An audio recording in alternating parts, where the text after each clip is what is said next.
கலாத்தியர் 4ஆம் அதிகாரம்.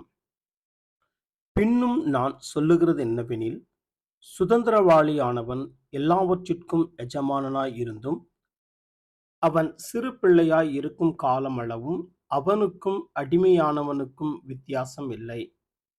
தகப்பன் குறித்த காலம் வரைக்கும் அவன் காரியக்காரருக்கும் வீட்டு விசாரணைக்காரருக்கும் கீழ்ப்பட்டிருக்கிறான். அப்படியே நாமும் சிறு பிள்ளைகளாய் இருந்த காலத்தில் இவ்வுலகத்தின் வழிபாடுகளுக்கு அடிமைப்பட்டவர்களாய் இருந்தோம். நாம் புத்திர சுவிகாரத்தை அடையும்படி நியாயப்பிரமாணத்திற்கு கீழ்ப்பட்டவர்களை மீட்டுக் கொள்ளத்தக்கதாக காலம் நிறைவேறினபோது ஸ்திரீயினிடத்திற்கு பிறந்தவரும் நியாயப்பிரமாணத்திற்கு கீழானவரும் ஆகிய தம்முடைய குமாரனை தேவன் அனுப்பினார். மேலும் நீங்கள் புத்திரராய் இருக்கிறபடியினால் அப்பா, பிதாவே என்று கூப்பிடத்தக்கதாக தேவன் தமது குமாரனுடைய ஆவியை உங்கள் இருதயங்களில் அனுப்பினார். ஆகையால் இனி நீ அடிமையாயிராமல் புத்திரனாய் இருக்கிறாய். நீ புத்திரனேயானால் கிறிஸ்து மூலமாய் தேவனுடைய சுதந்திரனுமாய் இருக்கிறாய். நீங்கள் தேவனை அறியாமல் இருந்தபோது சுபாவத்தின்படி தேவர்கள் அல்லாதவர்களுக்கு அடிமைகளாய் இருந்தீர்கள்.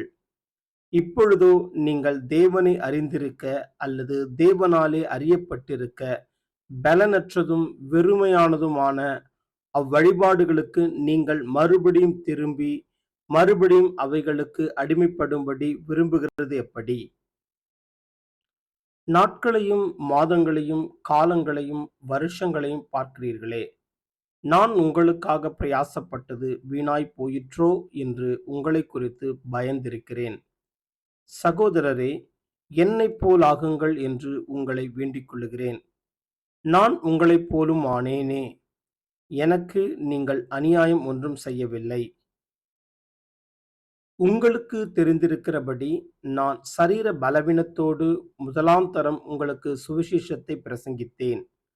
அப்படியிருந்தும் என் சரீரத்தில் உண்டாயிருக்கிற சோதனையை நீங்கள் அசட்டை பண்ணாமலும் ஆரோசியாமலும் தேவதூதனைப் போலவும் கிறிஸ்து இயேசுவைப் போலவும் என்னை ஏற்றுக்கொண்டீர்கள்.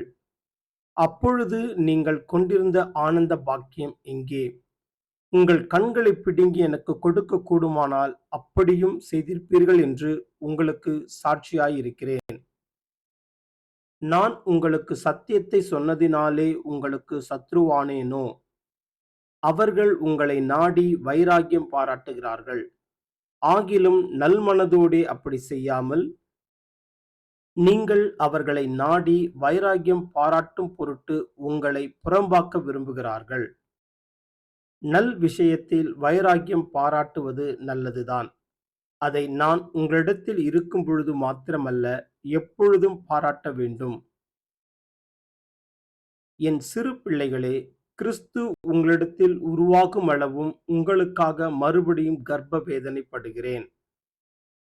உங்களை குறித்து நான் சந்தேகப்படுகிறபடியால் நான் இப்பொழுது உங்களிடத்தில் வந்திருந்து வேறு வகையாக பேச விரும்புகிறேன்.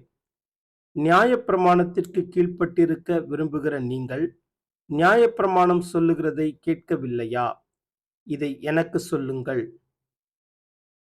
ஆபிரகாமுக்கு 2 குமாரர் இருந்தார்கள் என்று எழுதியிருக்கிறது. ஒருவன் அடிமையானவளிடத்தில் பிறந்தவன், ஒருவன் சுயாதீனம் உள்ளவளிடத்தில் பிறந்தவன். அடிமையானவளிடத்தில் பிறந்தவன் மாம்சத்தின்படி பிறந்தான். சுயாதீனம் உள்ளவளிடத்தில் பிறந்தவன் வாக்குத்தத்தத்தின்படி பிறந்தான். இவைகள் ஞான அர்த்தமுள்ளவைகள். அந்த ஸ்திரீகள் 2 ஏற்பாடுகளாம். ஒன்று சீனாய் மலையில் உண்டான ஏற்பாடு. அது அடிமைத்தனத்திற்குள்ளாக பிள்ளை பெறுகிறது. அது ஆகார் என்பவள் தானே. ஆகார் என்பது அரபு தேசத்தில் உள்ள சீனாய் மலை.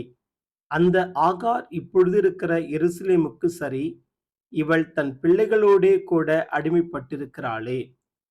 மேலான எருசலேமோ சுயாதீனமுள்ளவள். அவளே நம் எல்லோருக்கும் தாயானவள். அந்தப்படி பிள்ளை பெறாத மலடியே, மகிழ்ந்திரு. கர்ப்ப வேதனைப்படாதவளே, களிப்பாய் எழும்பி ஆர்ப்பரி. புருஷனுள்ளவளை பார்க்கிலும் அநாத ஸ்திரீக்கே அதிக பிள்ளைகள் உண்டு என்று எழுதியிருக்கிறது. சகோதரரே, நாம் ஈசாக்கைப் போல வாக்குத்தத்த பிள்ளைகளாய் இருக்கிறோம். ஆகிலும் மாம்சத்தின்படி பிறந்தவன் ஆவியின்படி பிறந்தவனை அப்பொழுது துன்பப்படுத்தினது போல இப்பொழுதும் நடந்து வருகிறது. அதை குறித்து வேதம் என்ன சொல்லுகிறது? அடிமையானவளின் மகன் சுயாதீனம் உள்ளவளுடைய குமாரனோடே சுதந்திரவாளியாய் இருப்பதில்லை. ஆகையால் அடிமையானவளையும் அவளுடைய மகனையும் புறம்பே தள்ளு என்று சொல்லுகிறது. இப்படி இருக்க சகோதரரே, நாம் அடிமையானவளுக்கு பிள்ளைகளாயிராமல் சுயாதீனம் உள்ளவளுக்கே பிள்ளைகளாய் இருக்கிறோம்.